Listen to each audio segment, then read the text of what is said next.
Quand on tombe enceinte, généralement on fait plein de recherches à ce sujet. Quels sont les aliments à éliminer, à privilégier? Peut-on faire du sport? Comment éviter les nausées? Bref, tout un tas de choses auxquelles on peut facilement trouver des réponses. Que ce soit dans des articles de blog, dans des vidéos YouTube ou bien sur les réseaux sociaux, on trouve plein d'informations au sujet de la grossesse. Par contre, il y a un certain nombre de choses dont on ne parle pas du tout et que personnellement j'aurais vraiment eu besoin de savoir. Alors, je voulais avoir suffisamment de recul et d'expérience avant de faire cette vidéo, donc c'est pour ça que j'ai attendu d'être à mon 7e mois de grossesse avant de vous parler de tout ça. Alors évidemment, le but n'est pas de vous parler que de moi, mais aussi de vous donner des conseils pour que votre grossesse se passe le mieux possible, même si évidemment, je vais quand même vous parler un petit peu de mon expérience personnelle parce que je pense que ça peut beaucoup vous aider. Commençons par le commencement. Le premier trimestre, généralement, c'est le bonheur parce que bébé vient d'arriver, on est tout content de vivre cette expérience qui est quand même vraiment exceptionnelle, il faut le dire, parce qu'on a quand même un petit être humain qui grandit en nous.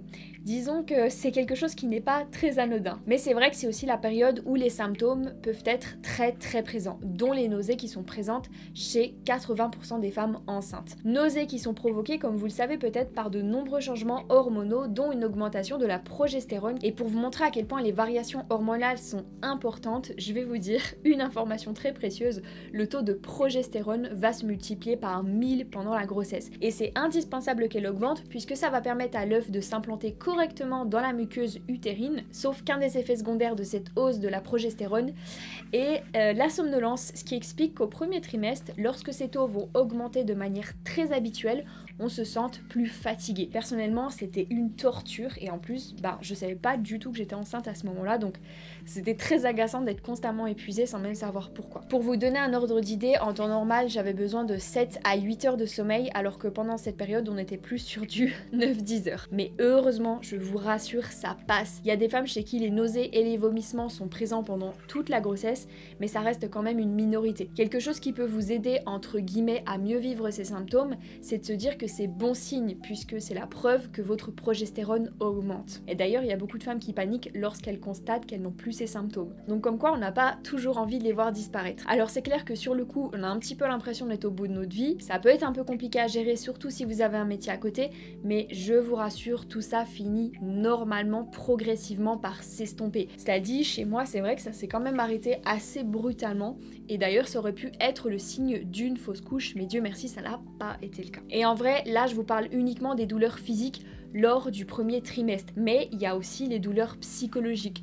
Je pense particulièrement à la peur de faire une fausse couche, et ce d'autant plus si c'était un bébé très attendu. Je pense qu'absolument toutes les femmes ont peur de ça, ce qui est tout à fait normal parce qu'au premier trimestre, les risques de fausse couche représentent quand même 15 à 20%, ce qui est énorme, et en plus, l'hypersensibilité à laquelle on fait face pendant la grossesse peut largement augmenter, accentuer ces inquiétudes. Hypersensibilité dont on reparlera tout à l'heure parce que moi c'est quelque chose que je vis de manière très intense et qui est très difficile chez moi. Et en vrai, les risques de fausse couche sont même supérieurs à 20% puisque ces 20% représentent uniquement celles que l'on remarque. Il peut très bien arriver qu'une femme ait un début de grossesse et que sans s'en rendre compte, elle perde son bébé. Et en fait, ça arrive tellement tôt dans la grossesse qu'elles n'ont même pas le temps de s'en rendre compte. Et c'est d'ailleurs ce qu'on appelle une grossesse biochimique. Parfois, elle peut être due à certains comportements qui vont mettre fin à la vie du fœtus, comme par exemple la prise de stupéfiants, la consommation d'alcool, le tabac, etc. Comportements que l'on n'adopte pas normalement quand on est enceinte, mais vu que ces femmes-là ne le savent pas, eh bien elles mettent fin à leur grossesse sans même savoir qu'elles y ont mis fin. Et alors bien souvent, c'est simplement qu'il y a des anomalies chromosomiques, c'est-à-dire des fœtus qui ne sont pas viables. Il arrive que certains survivent, mais ce sont des bébés qui auront une espérance de vie réduite ou de très lourdes séquelles de toute façon. Donc c'est un petit peu triste de dire ça, mais parfois la fausse couche devait se faire. Et étant donné que ces débuts de grossesse ne peuvent pas être comptabilisés s'il faut, ça arrive bien plus souvent qu'on ne le pense. Moi par exemple, je soupçonne que ça m'est déjà arrivé un paquet de fois, étant donné que malgré le fait que je n'avais plus de contraception depuis 3 ans, je ne suis pas tombée enceinte. Et ça m'aurait pas tellement étonnée, en toute honnêteté, que ma pratique sportive intense ait été la cause. Alors pour cette grossesse, j'ai eu de la chance car malgré le fait que je n'ai su qu'à 2 mois que j'étais enceinte, le bébé était toujours en vie. Par contre, quand je l'ai su, c'est vrai que je suis passée par des grosses périodes d'angoisse, comme absolument toutes les mamans encore une fois, et le problème c'est qu'on n'est jamais totalement rassuré à moins d'avoir fait une échographie. Il y a même des semaines où j'étais persuadée que mon bébé n'était plus là, je vous en ai un petit peu parlé dans mes vidéos, mais toutes les nuits je rêvais que je faisais une fausse couche. Et le conseil que j'aimerais vous donner par rapport à ça,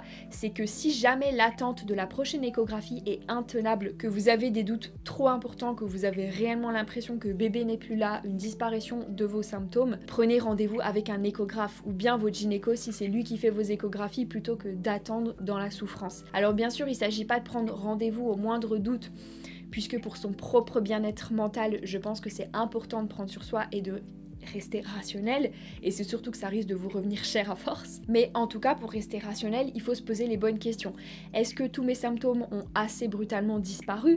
Est-ce que j'ai perdu du sang? Beaucoup de sang, puisque les petites pertes de sang, ça peut arriver alors qu'on est toujours enceinte. Est-ce que j'ai des douleurs au ventre? Etc. Et si oui, n'attendez pas avant de consulter, parce que plus tôt vous êtes au courant que vous faites une fausse couche, mieux c'est. Moi-même, ça m'est arrivé. Une fois, j'avais tellement l'impression d'avoir perdu mon bébé que le lendemain, je me suis rendue chez une sage-femme.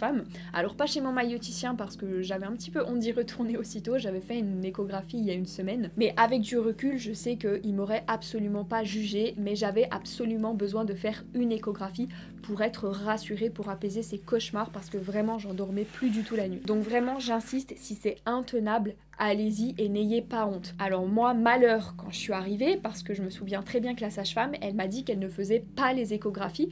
Du coup, elle a dû utiliser un monitoring, il me semble, pour écouter, du moins essayer d'écouter le cœur du bébé. Sauf qu'à ce moment-là, elle me prévient qu'elle y arrivera peut-être pas, étant donné qu'à ce stade de la grossesse, le fœtus est vraiment très petit. Donc là, je me souviens très bien, elle commence à mettre son appareil sur mon ventre, et là, elle cherche. Elle le balade au moins 5 bonnes minutes sur mon ventre, sans qu'on entende le moindre pouls. Donc je peux vous dire que là, l'angoisse était au summum. Et donc là, elle continue, elle balade son monitoring, elle continue, on n'entend pas le cœur. Et là, je vois qu'elle désespère. Donc dans ma tête, je me dis, ok, ce rendez-vous était là pour me rassurer, mais c'est encore pire. Et à ce moment-là, on sait pas, soit c'est juste qu'elle trouve pas le cœur parce qu'il est trop petit, soit c'est parce que le bébé n'est plus en vie. Puis quand elle est sur le point d'arrêter, Dieu merci, on a entendu un petit cœur battre, et je saurais même pas vous décrire le soulagement que j'ai ressenti à ce moment-là. C'était une des plus belles sensations de ma vie, je crois. Tout ça pour vous dire, croyez-moi, les sages-femmes et les gynécos, ils en ont vu d'autres, des femmes comme vous, ils sont habitués à ce genre de situation, donc n'attendez pas trop longtemps si c'est insupportable. Moi j'ai eu de la chance parce que j'ai eu droit à une échographie tous les mois, étant donné que bébé aurait pu avoir un retard de croissance à cause de mon taux de bêta-HCG, il me semble, qui est un petit peu au-dessus de la moyenne. Mais de toute façon, à partir d'un certain stade de grossesse, je vais vous dire en toute honnêteté, on n'a plus besoin de ça, on n'a plus autant besoin de ces échographies, donc vous pouvez être rassurés. Déjà parce que les risques de fausse couche sont nettement moins importants, mais aussi parce que on le sent bouger, ce qui fait qu'on peut constamment être rassuré. Même si on n'écarte pas non plus le risque de malformation, au moins quand il bouge, on sait qu'il est en vie, et ça c'est littéralement magique. Alors par contre forcément quand on le sent pas bouger depuis plusieurs heures, ça peut être un petit peu angoissant. Mais rien ne vous empêche de vous rendre aux urgences si vous voyez qu'au bout de 24 heures, vous ne le sentez plus bouger. Beaucoup de gens de mon entourage me disent profite du deuxième trimestre parce que c'est clairement le meilleur, bébé commence à bouger, t'as plus de nausées, t'es plus fatigué, t'es pas encore totalement essoufflée, t'es pas trop lourde, etc. Et franchement, c'est très vrai. Le troisième trimestre pour moi, il est assez compliqué, notamment parce que j'ai énormément de douleurs intercostales, étant donné que le bébé remonte très haut et que comme je m'y attendais, j'ai perdu énormément de souffle. Je vous en ai un petit peu parlé sur Instagram, mais mon cardio, en fait, il a chuté d'un coup. Pour vous donner un ordre d'idée, il y a 3 semaines, je faisais 1 heure d'escalier au niveau 10, ce qui est quand même nettement inférieur par rapport à avant, puisqu'avant, j'arrivais à faire 1 heure au niveau 14, mais là j'arrive même pas à faire plus de 40 minutes au niveau 6-7. Alors toujours sans me tenir et sans pause, mais quand même c'est assez brutal. Je sais pas vraiment ce qui s'est passé, enfin si ça me paraît évident, je pense que c'est parce que bébé a beaucoup grossi, mais c'est très difficile mentalement et physiquement parce qu'on se sent plus faible qu'avant. Et je pense que je m'en sors encore pas trop mal à ce stade de la grossesse, notamment parce que je n'ai jamais arrêté le sport pendant cette période. Alors je n'imagine pas comment ça doit être difficile pour celles qui n'en font pas. Je pouvais pas ne pas parler de ça dans une vidéo puisque c'est quand même mon métier. Alors je vais pas revenir sur tous les sports qu'il est possible de pratiquer pendant la grossesse parce que j'ai déjà fait une vidéo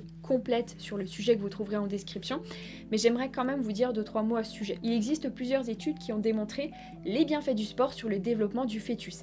Et un jour, j'ai même lu que ça pouvait augmenter son Q, ce qui me paraît pas délirant du tout. Bien sûr, on ne parle pas de faire du hip thrust à 200 kg, d'ailleurs le hip thrust quand on est enceinte, c'est non, mais on parle d'une activité physique modérée où vous écoutez votre corps. Certaines femmes qui sont très habituées comme moi vont pouvoir continuer à en faire entre guillemets beaucoup.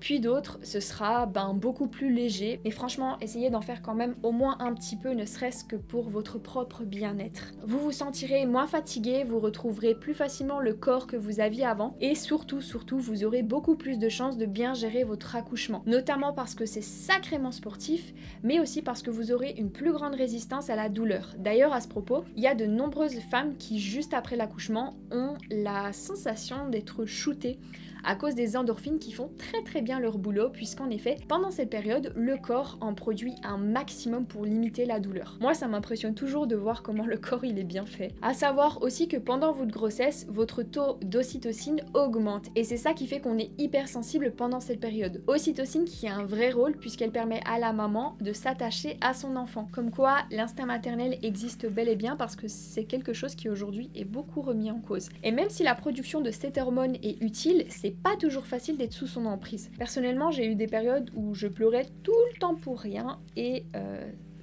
c'était vraiment pas facile. Je me souviens, il y a même un jour où j'ai pleuré devant la vidéo d'un phoque sur Instagram. Et vraiment, c'est très particulier parce que c'est incontrôlable. C'est débile, on le sait dans le fond qu'on pleure pour pas grand chose, mais vraiment, on n'y peut rien et on ressent vraiment cette tristesse. Je peux pleurer aussi quand je vois des bébés trop mignons sur Instagram parce que automatiquement, je fais un transfert et je me dis que le mien, il sera aussi mignon. Et encore une fois, tout ça, c'est très instinctif parce que avant d'être enceinte, jamais je regardais de bébés sur Instagram. Ça m'intéressait pas du tout alors que maintenant, j'ai que ça dans mon Discover. Et en fait, je me dis pas il faut que j'aime mon enfant. Non, je l'aime, c'est tout, c'est inné. Et d'ailleurs, pour Alexandre, c'est exactement pareil. Avant, il s'intéressait pas du tout au bébé, alors que maintenant, il est presque autant gaga que moi. Attachement auquel je pense, il faut aussi se méfier en tout début de grossesse à cause du risque de fausse couche. Je sais qu'il y en a pas mal qui ne vont pas être d'accord avec moi, mais je pense clairement que ça n'est pas une bonne idée d'annoncer trop tôt une grossesse. Non pas parce que je suis superstitieuse, au contraire, je suis une personne très terre à terre, et de toute façon, si le fœtus a une anomalie génétique, le fait de l'annoncer ou pas n'y changera strictement rien,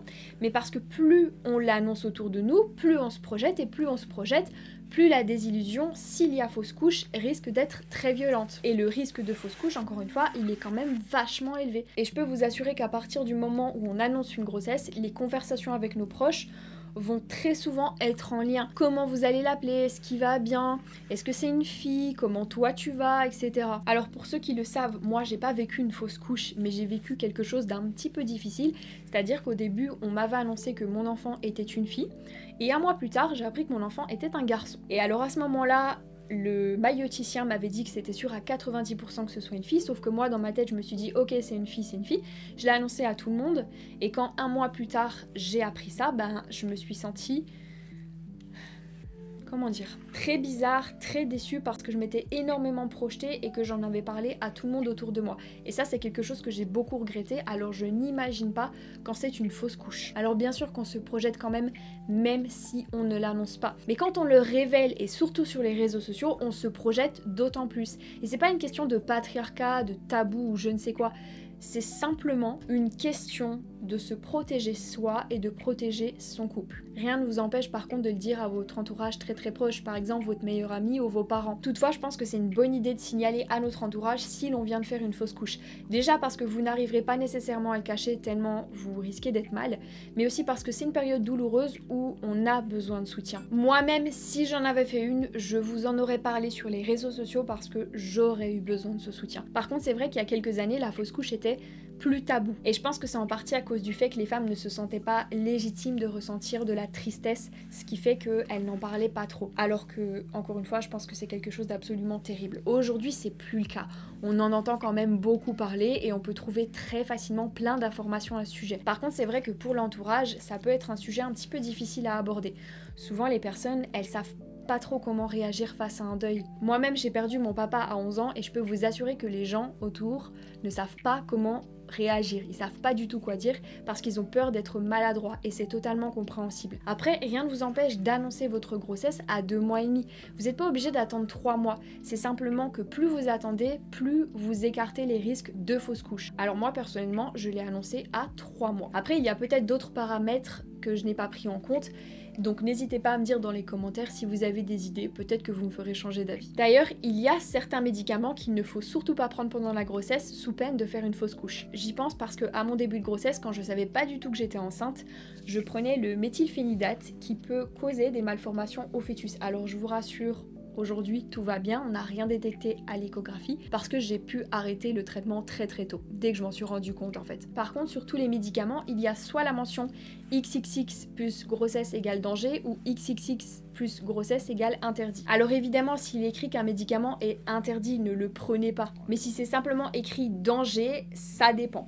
Par exemple, moi j'ai eu un petit souci de santé il y a pas très longtemps qui m'a obligée à prendre un médicament qui avait cette mention. Alors que sur le site Le Crat, il était clairement indiqué qu'il était inoffensif pour la femme enceinte. Et d'ailleurs, mon sage-femme, lorsque je l'avais contacté, m'a dit la même chose. Mais en fait, il m'a expliqué que tous les laboratoires pharmaceutiques se protégeaient en affichant cette mention, puisqu'auparavant, certaines femmes ont accusé certains médicaments de leur avoir provoqué une fausse couche alors que ceci n'avait strictement rien à voir. Donc c'est vraiment une façon pour eux de se protéger. J'ai même eu une fille qui m'a contactée dernièrement sur Instagram pour voir si elle pouvait consommer de la protéine en poudre parce que dessus il était écrit déconseillé pour femmes enceintes. Donc le petit conseil que j'aimerais vous donner à ce propos, c'est de ne pas avoir peur de tout. Je sais que par exemple il y a carrément des femmes qui se privent d'aller au restaurant pendant 9 mois et je trouve ça un petit peu dommage parce que ça met une certaine pression, un stress qui n'est pas nécessaire et un stress qui d'ailleurs peut être délétère pour le fœtus. Bien sûr, je vous dis pas de manger du poisson cru tous les jours puisque ça augmenterait considérablement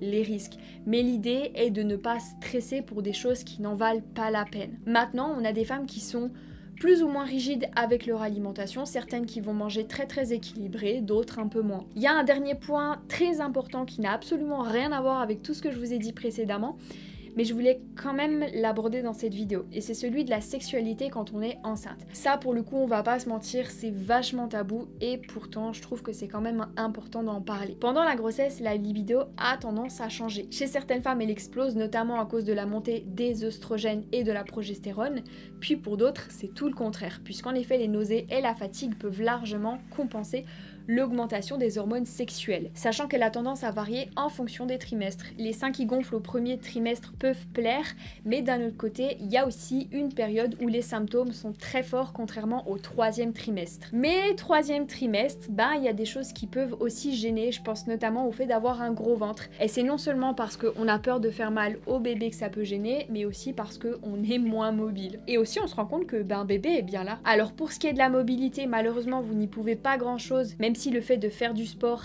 aide un petit peu à la préserver, mais en ce qui concerne le fait de faire mal au bébé, sachez qu'elle est irrationnelle. Le bébé ne voit rien et ne sent rien, puisqu'il est très bien protégé dans l'utérus. Donc n'hésitez pas à rassurer votre partenaire vis-à-vis de cette peur qui peut être présente chez les papas. Et de toute façon, si bébé a mal, vous serez la première à sentir une douleur. Il n'y a aucune contre-indication à avoir des rapports sexuels lorsqu'on est enceinte, mis à part certains cas bien particuliers comme un col de l'utérus trop ouvert ou bien si on a des jumeaux aussi, il me semble. Peut-être qu'il y a certaines choses dont on ne parle pas pendant la grossesse et que je n'ai pas citées dans cette vidéo, donc n'hésitez pas à me dire dans les commentaires si vous en voyez d'autres et je vous dis à très vite dans la prochaine vidéo. Ciao!